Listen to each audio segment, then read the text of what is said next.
Hey girlfriends, it's Stacey Robbins, author of You're Not Crazy and You're Not Alone, and hostess to our Girlfriend's Guide to Hashimoto's group on Facebook. I hope you're doing well today, and I was really inspired after my pajama walk. Yes, I walk around the neighborhood in my pajamas in the morning, and I was talking to my best girlfriend, who's 3,000 miles away, and we were having this real revelatory conversation. I thought, I've got to come back in, still in my pajamas, and throw some makeup on and record a little inspirational moment for us because it touched me so much in the conversation. I wanted to share it with you. So here's what came up. When my girlfriend was going through a divorce a couple of years ago, I talked to her right at the beginning and said, hey, here's what I know about you after 34 years of knowing each other. You have got to keep up with your self-care. You've got to eat really well, and you're going to have to do your exercise, especially your yoga, because that's really centering for you. And you know, you're about to walk into this interesting time. So you got to keep your care of yourself. Well, of course, she, went through a really challenging time, just like I've gone through my own challenging times. And when you go through those hard times, you really want to feel comforted. And so you don't always choose the chicken and vegetables. You choose like the cupcakes and the treats and those kinds of things. And then you're spending so much energy and emotional energy, and you're doing more work, and you're dealing with all this paperwork and stress and dynamics and kids and all this stuff that got turned upside down.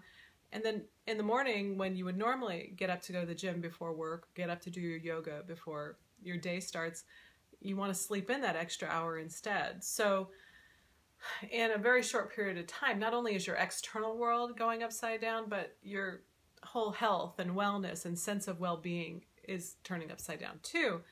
So it just really struck me because I've been through a very interesting year, and there have been so many external situations and dynamics that I've had to go through that were so challenging. And as I was reflecting back, really some of the things that kept me most centered during a very off-putting and unwieldy time was that my food was in place, my healing anti-inflammatory foods were in place, that I had limited my wine because I had made this commitment that I was only going to have wine once a week, and I was only going to have a treat once a week, and still within my gluten-free, parameters. And I was going to do my yoga and meditation every day. So I have been in this practice that has really helped stabilize me during this season that was just so crazy.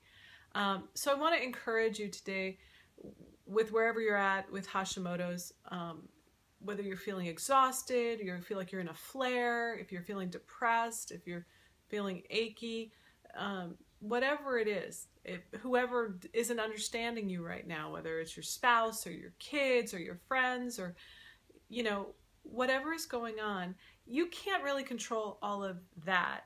But you can control the self-care. You can take care of yourself. So I want to encourage you to stay with your anti-inflammatory foods. I want to encourage you to take those supplements that you know really serve you, and they don't do a whole lot of good sitting just on the counter unopened. And I want to encourage you to take care of your rest and to take care of your movement, making sure you're outside, getting out in the fresh air, doing things that are restorative to your soul. So that's what I want to encourage you, because you can't take care of everything in the world, but you can take care of you. That's your responsibility, and that's your privilege, and that's your power. So that's what I want you to do. I just want you to take care of you. Thank you so much for checking in and being in the conversation. I love you girls so much. You're amazing. You're amazing. You're amazing. Amazing. Sending you love and sloppy wet kisses. Bye.